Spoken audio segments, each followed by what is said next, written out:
He is going for broke. Drew Pearson. He got it. Touchdown.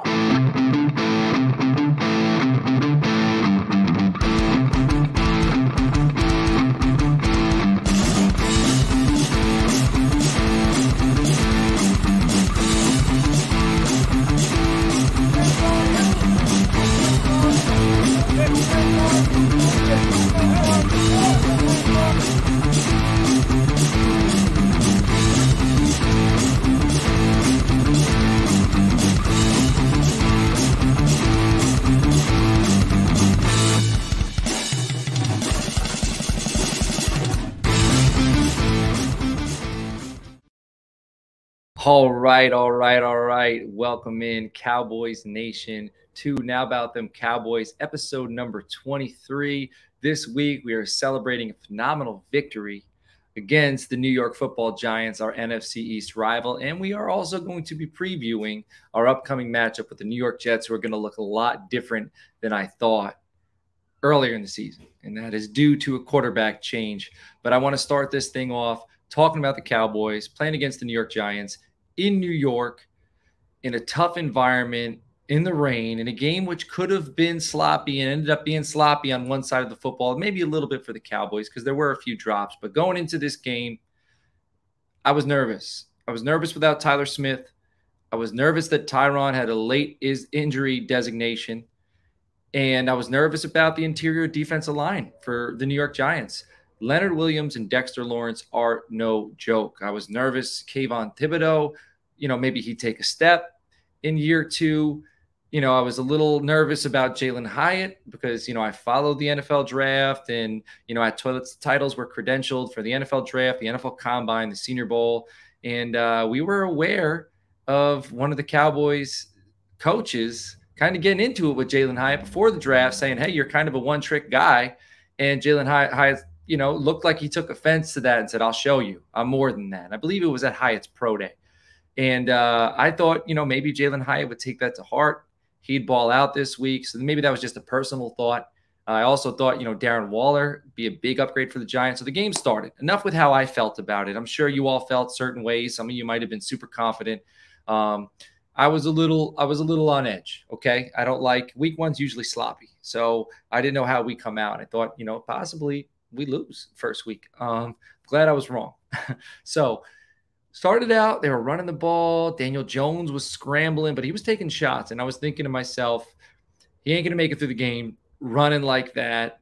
They're marching down the field, looking like they're kind of having their way with us. We hold them to a field goal. Michael Parsons, I believe, gets a sack. And then we block the field goal, run it back for a touchdown. And it was lights out from that point on. One of the most impressive things for me, and I'm going to get into this a little bit later during my breakdown, was just how relentless the defense was. Relentless, nonstop. They didn't care what the score was. They were relentless. So the first segment I want to do this week, I'm going to do it in season. I'm going to give out some helmet stickers. Some guys are a little unsung. I'm going to give some awards to. Before I do that, you want to check out toiletstotitles.com. Not only do I have you covered for Cowboys coverage, I also have you covered for fantasy football, NFL draft. Make sure you subscribe to the YouTube channel if you play fantasy football or if you're into the NFL draft. We have tons of coverage. All right, if you play IDP fantasy football, whatever it is, we'll take care of you. Hit the subscribe button, throw some comments, throw some likes, and during the show, let me know where you agree or disagree with me. Or during the helmet sticker segment, if you give somebody a helmet sticker, comment with which player you're giving the helmet sticker to and tell me why. All right, and follow me on the Twitter at Coach Sheps.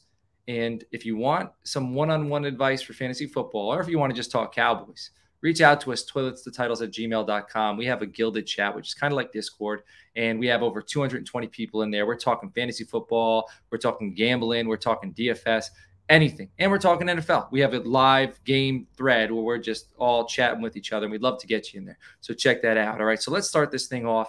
Helmet stickers. My first helmet sticker, Marquise Bell. Marquise Bell, when he was coming out of the draft, I said he is a starter pack for J-Ron Kearse. Because that was the year J-Ron Kearse was a free agent. I didn't know if he'd come back. Very similar build, downhill player. He's more of a run stuffer than a coverage guy, which came out this evening.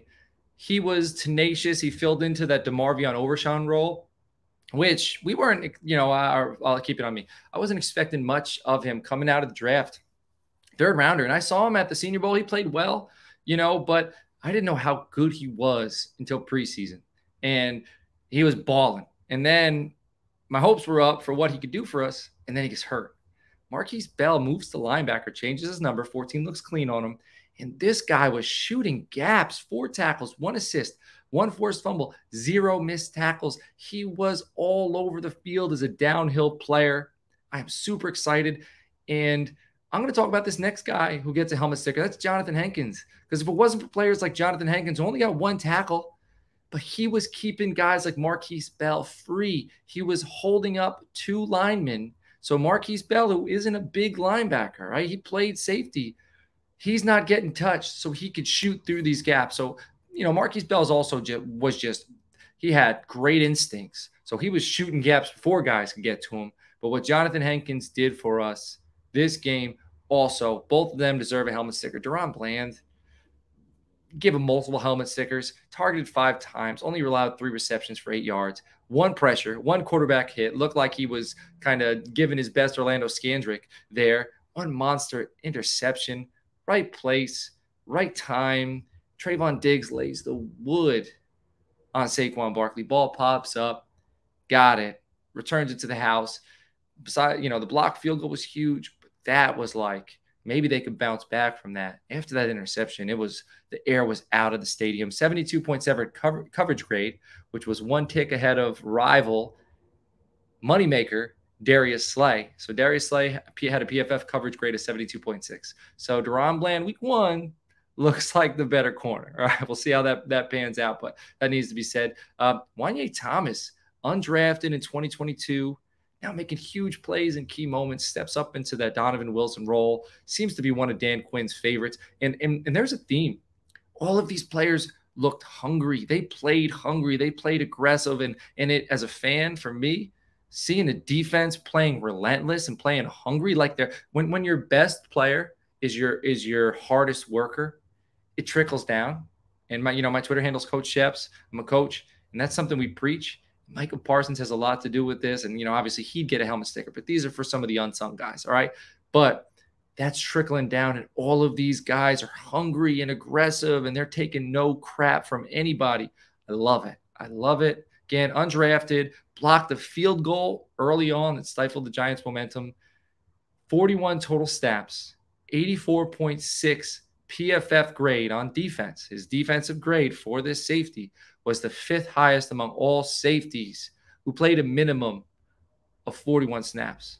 So this guy, with Javon Holland and ahead of Talanoa Hufanga, so with the top safeties in the NFL, it's only week 1, but that performance, it's helmet stickers for this week. And finally, Terrence Steele, helmet sticker, first game back from the torn ACL, didn't allow his quarterback to get touched. 0 quarterback hits, 0 pressures. Shout out to Terrence Steele, secured the bag, protected his quarterback. That's my helmet stickers for this week. Again, comment with the helmet stickers you would give away, who do you give it to, and why you give it to them. All right. And even if, I encourage humorous ones. All right. So even if we're not, whatever you want to put in there, I encourage it. All right. My biggest question marks from week 1, going into week 1 was just how good this Cowboys defense is. Are they elite? 7 sacks, 2 interceptions, 2 touchdowns. Exceptional game. The interior defense started a little poorly, picked it up. The edge rushers were relentless. It was just wave after wave after wave. Daniel Jones was drowning. Marquise Bell, again, I mentioned him, most pleasant surprise of the game. Diggs looked, I said all offseason, the addition of Stephon Gilmore was huge for Trayvon Diggs because Stephon Gilmore has been there. He won defensive MVP. He won a Super Bowl. He knows it. He knows how to get it done. Trayvon Diggs wants what Gilmore had. If you want what somebody had, you got to do what they do and do what they did. And, man, he was laying the wood. That forced fumble that he ripped that ball out, we were up 30 points. Dude could have just bagged it in and said, whatever, give him a touchdown. Chased him down, ripped the ball out. That's pride. Phenomenal. Again, the rushers were relentless. The defense was so dominant. The Giants looked like they wanted their offense off the field. Like they looked like let's just go to the defense. It was incredible. So that question was answered. All right. Next question. Can Dak play turnover free? All right. He wasn't asked to do a lot. He completed about 50% of his passes. It would have been nice to see him complete a few more. He had 143 yards. It was a wet game, but I think the tight ends dropped like 2 or 3 balls, and he barely missed CeeDee Lamb down the seam, on which would have been a beautiful touchdown for about 30 yards. So some of those completions, it goes from being 13 to 16 or 17, maybe about 200 yards. I'm nitpicking a little bit. Dak played well, but no turnovers. All right, he had some tight throws, but some of the tight throws, when I watched the replay, he had his receivers in the hands. So they were in a tight window.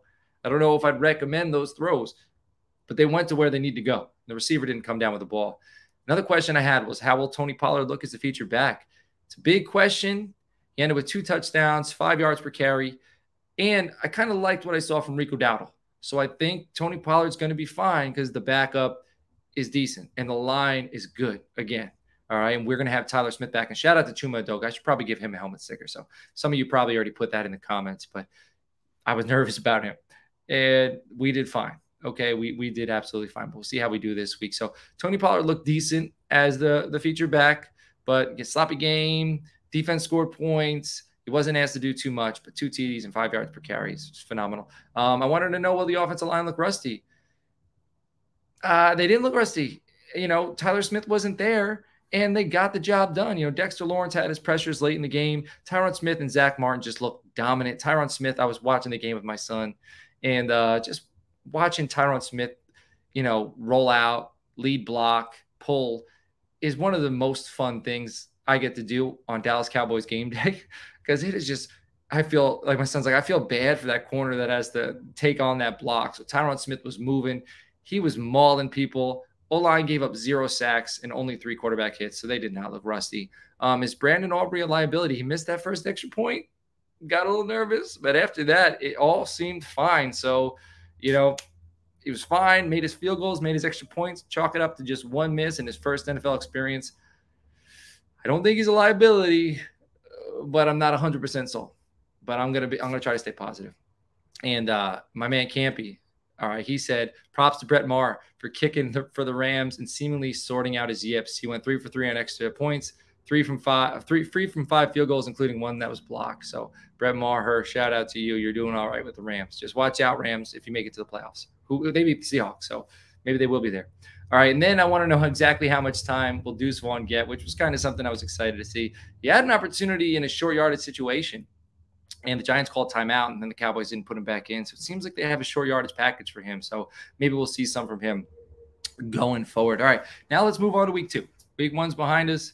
Week 2, playing another New York opponent, feisty, relentless, tough. Their defense reminds me a lot of our defense. Coach Salah, he doesn't mess around. They have linebackers who get sideline to sideline. They bring the wood. They have bull rushing defensive linemen. They have a secondary that has an elite player and Sauce Gardner and a bunch of guys around him who can make plays and take pride in doing it. So my biggest question marks for week 2, did the Dallas Cowboys dominate a good opponent, or did they just beat up on a poor team? The Giants were a playoff team. They won a playoff game. I don't want to move the field goal post, but they didn't look very good week 1. But we'll find that out week 2, okay? After not being tested week 1, how will the offense do if we're playing behind it all? And if we have to come from behind, can we handle that? Question number 3, is it too early to worry about the tight end room? Several key drops from tight ends. We saw Ferguson. We saw Hendershot. Maybe Schoonmaker gets in there a little bit. But again, I'm kind of chalking that up a little bit to the rain, but I'd like to see those guys come down and because Dak relies on that safety blanket. He loves the tight end position and being able to dump it down. And if these guys aren't reliable, we need to get somebody in there who is. Or, I wonder if that'll cause some mistakes from Dak because now he's going to be forcing it somewhere else. So I need to see these guys step up. And will the Cowboys be tricked into a false sense of security this week? They were expecting to play against Aaron Rodgers, which was going to be a big Mike McCarthy, Aaron Rodgers rivalry matchup, and all of the things that Aaron Rodgers has done to the Cowboys over the last decade. Phenomenal quarterback, but he's absolutely killed us. So now, do they feel like they can take their foot off the gas pedal because Zach Wilson's in there at quarterback? I want to see, can we treat the Jets like any other opponent and just want to beat the brakes off them just because that's how the Cowboys play? So that's what I'm interested in, all right? The New York Jets, right? Breece Hall, he looked better than Saquon Barkley. You might say, oh, it's an overreaction. It's week 1. The difference between what I saw from Breece Hall and what I saw from Saquon Barkley, Breece looked electric. but he looked hungry. Every single run, he wasn't just content with taking what was there. He wanted more. He was popping things outside, scrappy, hungry. I mean, that's probably going to be a theme with the New York Jets. They just beat the Buffalo Bills, okay, in overtime. So scrappy, hungry, electric. Breece Hall is a ball player. This defense is going to have their hands full with him. The Bills were able to get to Aaron Rodgers early, which knocked Rodgers out of the game. So the Jets' offensive line might be a little bit of a question mark. All right. I think we should have a good time getting to Zach Wilson, forcing mistakes, taking him down, but it all comes down to getting lead early and making them throw. We can't just – the Bills only got up by a few points. They kept the Jets alive and their hope alive, and we can't do that. This week, we got to get on the Jets early. We got to make them throw. We got to eliminate. Well, Breece Hall had one reception for 20 yards, so he can catch the ball out of the backfield. We're not out of the woods yet, but you know what I mean. We got to get on him early, stay on him. The Jets defense, though, is going to give our offense problems. They're a top 10 defense in the NFL. Their back seven, explosive, sideline to sideline at the linebacker level, at the secondary level. The linebackers, C.J. Mosley, he's a veteran. He lays the wood. He had a play from the backside of the passing play where Josh Allen rolled out away from him. And there was a receiver doing a post. And from the backside, he broke on that ball like it was a 7-yard throw. So there wasn't much time to get there. He broke on the ball. He dropped it. But the coverage, the instincts, the reaction, elite ball player. And then Quincy Williams, his running mate, who combined with C.J. Mosley for 17 total tackles. He is fast. He is explosive, and he wants you to feel him when he gets to you as a ball carrier. So these two studs, the defense, what I noticed from the defensive line is they're all very good at collapsing the pocket. They just have a physical presence. Will McDonald, I think when he gets more reps, he's got some skills, some spin move. I'm not saying they don't have skill. I'm saying what their skill is collapse in the pocket. You know, starting with Quinn and Williams. They're physical. They're going to bull rush you. So the offensive line for the Cowboys this week are going to have their hands full. It's going to be a lunch pail game. Bring your lunch pail to work, show up, fight every snap to protect Dak. Jordan Whitehead, 3 interceptions. I saw a tweet today that he had an incentive for $250,000 where if he got 3 interceptions this season, he'll get that money. He did in week 1. So week 1, he hit that incentive. Very, very impressive. But I think what makes his job, it's not easy. He's an NFL player. But he's got guys like DJ Reed and Sauce Gardner on the outside. Sauce is elite. DJ Reed is very good, who are good in man coverage. And they don't travel. So that's something to consider. Sauce Gardner, they can go away from him if they want to. But that opens things up for Jordan Whitehead to just roam and be free and take chances and take shots, which is something that helps with the turnover game. You know, he knows these guys are going to be locking down in coverage, and he knows he can take some risks. So he does take some risks, and he made some plays. He's probably, if it's not for him, the Jets don't win that ball game last night. All right, here are my key matchups for this game. First one being, everyone wants to see this one, CeeDee Lamb versus Sauce Gardner. Again, Sauce Gardner doesn't travel. He stays on the right side of, right side of our offense. If you're facing it from the defensive side, he's on the left side of the defense. Stephon Diggs was able to beat him here and there. Sauce Gardner, he's a long corner, today's typical mold of DB. He's a little handsy. He's a little physical. So our receivers, whether it's CeeDee Lamb, Brandon Cooks, Michael Gallup, whoever it is going to need to play a little physical or just be crispy on their breaks like Stephon Diggs was to keep Sauce Gardner from making a play on the football or from being in tight coverage. And Dak, we'll see. I'm interested to see how much Dak targets Sauce. Because now we look at the Buffalo Bills. I don't think the Buffalo Bills have a receiver core like the Dallas Cowboys. Okay? So they had to target Stephon Diggs. We're going to target CeeDee. We're going to move him around. But we can target a Brandon Cooks. We can target a Michael Gallup. And Jalen Tolbert barely did anything. We could target him. We could target our tight end. So I'm interested to see this matchup. I don't know how much we'll see, but when we see it, I'm interested to see who wins these one-on-one situations. The next one is basically the bizarro. It's the opposite. All right, Trayvon Diggs versus Garrett Wilson. Garrett Wilson, 5 receptions, 34 yards, 1 touchdown, and 1 incredible touchdown reception. That was a horrid throw thrown to the DB's left shoulder. Garrett was on his right shoulder, reached over, tipped it back to himself across the DB's body and into his own hands. Like, it was incredible. And let's be honest, there's no receiver on the New York Giants that is anywhere near as good of a route runner as Garrett Wilson. So Garrett Wilson is dangerous. But can Zach Wilson get him the football? When Trayvon Diggs is lined up versus Garrett Wilson, Trayvon Diggs in the past has struggled against technicians, and Garrett Wilson's a technician. So does Trayvon Diggs gamble, or does he just play safe pocket coverage? So I'm interested to see this matchup where, as fans, we get to see Lamb versus Gardner and Diggs versus Garrett Wilson. Phenomenal matchups, right? The next key matchup for me, this is a big one. Leighton Vander Esch, Damone Clark, Marquise Bell versus Breece Hall and Dalvin Cook. You know, Breece Hall is the dude. Cowboys have shut Dalvin Cook down in the past, but now Dalvin Cook's a 2. So he's going to come in fresh. Week 1, this trio held Saquon Barkley, 12 carries, 51 yards, 12 receiving yards on 3 receptions. Breece Hall last week, 10 carries, 127 yards, 1 reception for 20 yards. We're going to have our hands full containing this guy. We have to keep him contained so that we can force passing situations so that our edge defenders and our linebackers can attack the quarterback.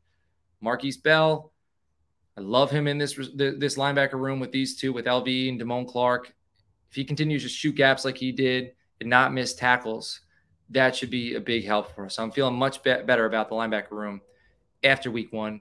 My final key matchup for this one, Tyler Biadasz and Chuma Edoga versus Quinnen Williams. So Quinnen Williams is the alpha of the interior of their defense. You know, Quincy Williams, CJ Mosley behind him, phenomenal. CJ Mosley is elite. He's a leader. But Quinnen Williams, he's the guy who collapses the pocket, forces the quarterback to either escape right or escape left into the arms of the edge defenders. These two, Tyler Biadasz and Chuma Edoga, you know, and Zach Martin, but, you know, Zach Martin's going to do what Zach Martin does. He's going to be fine. These two, they did very well against Leonard Williams and Dexter Lawrence. Dexter Lawrence had his moments. You know, how many moments is Quinnen Williams going to have? How are Tyler Biadasz and Chuma Edoga going to handle bull rush, explosiveness of Quinnen Williams, and can they protect Dak and keep him up so we can move the football, so we can score some points, so we can get into a rhythm, and we can shut down the New York Jets. So that's it for my preview of week 2, my recap of week 1. Everybody who's tuned into Now About Them Cowboys this offseason, into the NFL season, I hope you had a great week 1. I hope you enjoyed it like I did. I hope you enjoy week 2. Here's to the Dallas Cowboys. Check me out on the Twitter at Coach Sheps. Check out the show at Toilets to Titles and toiletstotitles.com. If you play fantasy football, we got tons of content over there for you. And if you'd like to talk to us about fantasy football and have 24/7 access to the team, we have over 15 guys. You can check us out. Email me, toiletstotitles@gmail.com. I'll send you a link to our Gilded Chat. I'll approve you. I'll introduce you to the Title Tribe. And like, comment, subscribe, all that good stuff. I'll catch you on the other side. Take care.